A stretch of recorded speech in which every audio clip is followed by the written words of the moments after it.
Hello guys, ये part 2 video है जिसमें हम पढ़ रहे थे drug use in pregnancy and lactation. Basically हम लोग यहाँ पे क्या पढ़ते हैं कि कौन सी ड्रग्स प्रेगनेंसी में सेफ़ है देनी, कौन सी ड्रग प्रेगनेंसी में सेफ़ नहीं है। तो लास्ट पार्ट में हम लोग कंप्लीट किया था drug for bipolar disorder and mania. ठीक है, अब हम स्टार्ट करेंगे इंडोक्राइन सिस्टम के बारे में। ठीक है, इंडोक्राइन सिस्टम के बारे में पढ़ेंगे। यहाँ पर 2 चीज़ें ध्यान रखनी है आपको। पहला क्या है, drug of choice for diabetes in pregnancy insulin. अगर किसी लेडीज प्रेग्नेंट है और उसको डायबिटीज़ है तो उसके लिए क्या है, ड्रग ऑफ चॉइस इंसुलिन है। ठीक है, दूसरा हम पढ़ेंगे यहाँ पे एंटी थायरॉयड ड्रग्स। ठीक है, कि तो यहाँ पर हाइपरथायरॉयडिज्म के लिए हम 3 ड्रग यूज करते हैं। कौन सा? एक PTU, दूसरा कार्बिमाजोल एंड मिथिमाजोल। ठीक है, PTU, कार्बिमाजोल एंड मिथिमाजोल। ठीक है, और तीनों के तीनों ड्रग्स क्या है, प्लेसेंटा क्रॉस कर सकते हैं और ये तीनों फेटल माल फॉर्मेशन कर सकती है और फेटल हाइपरथायरॉयडिज्म कर सकती है। बट इन तीनों में से PTU क्या है, कम क्रॉस करती है प्लेसेंटा को। क्या करती है? प्लेसेंटा को कम देखिएगा PTU के बारे में, cross the placenta much lesser compare to carbimazole and methimazole. So that's why drug of choice for hyperthyroidism in first semester of pregnancy PTU, मतलब propyl thiouracil. But propyl thiouracil क्या करता है, liver damage कर सकता है। ठीक है, but in second and third trimester में जब टेरेटोजेनिसिटी का रिस्क उतना बहुत कम रहता है तो ड्रग ऑफ चॉइस क्या हो जाता है, कार्बिमाजोल एंड मिथिमाजोल। तो देखिए, drug of choice for hyperthyroidism in second and third trimester क्या हो जाएगा, कार्बिमाजोल एंड मिथिमाजोल। ठीक है, नोट देखिएगा, note if trimester is not mention then choose propyl thiouracil as the answer. मतलब क्वेश्चन में ये होगा कि फर्स्ट ट्राइमेस्टर, सेकंड ट्राइमेस्टर और थर्ड ट्राइमेस्टर अगर कुछ मेंशन नहीं हो तो आंसर हमेशा क्या जाएगा, PTU, प्रोपाइल थायरोयूरासिल। ठीक है, अभी इंडोक्राइन में एक और दवाई देखिएगा, DES, डाईइथाइल स्टिल्बेस्ट्रॉल। ठीक है, बेसिकली आजकल ये यूज नहीं होता क्योंकि इसका बहुत ज़्यादा साइड इफेक्ट है। ये क्या कर सकता है, वाजाइनल एडिनोकार्सिमा कर सकता है, इसलिए आजकल यूज इसे नहीं करते हैं। ठीक है, सो अब हम देखेंगे ड्रग यूज्ड इन हेमेटोलॉजी। ठीक है, ब्लड में जो दवाई यूज होती है। ठीक है, वी ऑल नो वारफेरिन क्या है, ट्रेटोजोनिक है।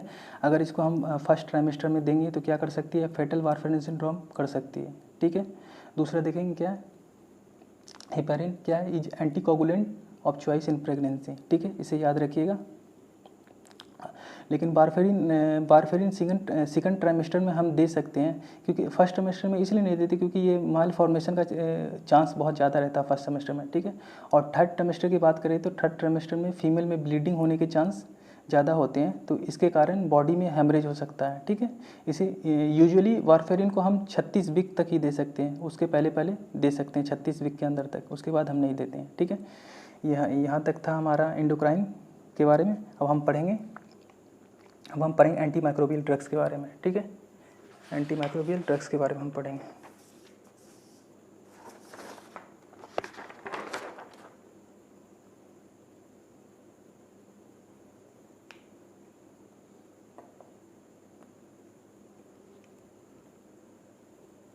ठीक है, अब हम देखेंगे एंटी माइक्रोबियल ड्रग्स के बारे में।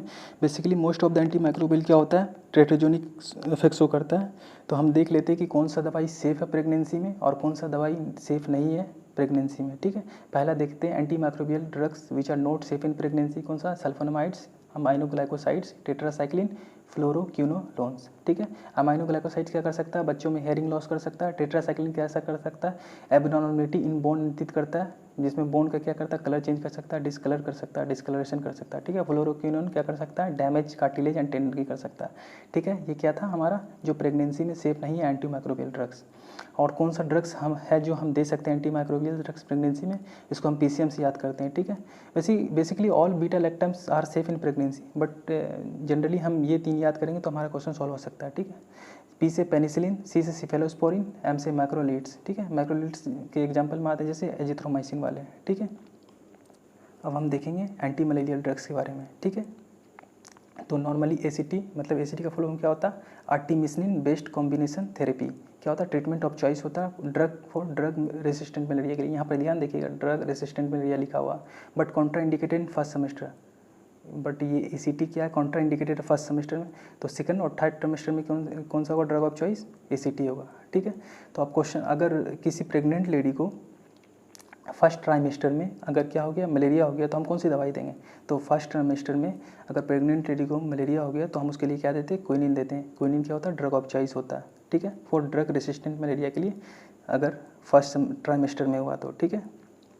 अगर ड्रग सेंसिटिव मलेरिया है किसी को, मतलब ड्रग सेंसिटिव मलेरिया अगर first trimester, second trimester, third trimester, even non pregnancy में है, तो हमें पता है कौन सा ड्रग ऑफ चॉइस होता है? क्लोरोक्विन होता है, ठीक है। इसके बाद हम कुछ ड्रग्स की देखेंगे जो क्वेश्चन आ सकते हैं जिससे, ठीक है, जैसे thalidomide and vitamin A. Thalidomide क्या होता है? हाईली टेरेटोजेनिक ड्रग्स होता है, ठीक है। कॉज की क्या कर सकता है? फिकोमिलिया कर सकता है बच्चों में, और टोटली कॉन्ट्राइंडिकेटेड होता है प्रेगनेंसी में, ठीक है। विटामिन ए भी हाईली टेरेटोजेनिक होता है, और ये भी क्या होता है?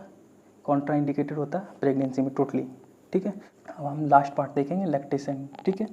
यहाँ मतलब लैक्टेशन में ड्रग याद करने की बिल्कुल भी ज़रूरत नहीं है, क्योंकि ज़्यादातर ड्रग जो होती है बहुत कम सिक्रेट होती है ब्रेस्ट मिल्क में, ठीक है। बस लैक्टेशन में इतना ध्यान रखना, अगर कोई फीमेल लैक्टेटिंग है, अगर कोई फीमेल लैक्टेटिंग है और अभी अभी चाइल्ड बॉर्न हुआ है उसका, तो डॉक्टर उसको एडवाइस देगा, अगर कोई ड्रग्स मिल्क में सिक्रेट हो रही है सफिशिएंट अमाउंट में, तो बच्चों को मिल्क तब पिलाना है, बच्चों को मिल्क तब पिलाना है जब मिल्क में मिनिमम चांस हो ड्रग के आने की, ठीक है। मिनिमम चांस कब हो सकती है ड्रग के आने की? मतलब नेक्स्ट डोज से अगर पहले पिलाएगी तो ऑब्वियसली उस ड्रग का मतलब बहुत कम डोज बचा होगा उसमें मिल्क में, ठीक है, मतलब मिनिमम चांस होगा आने की।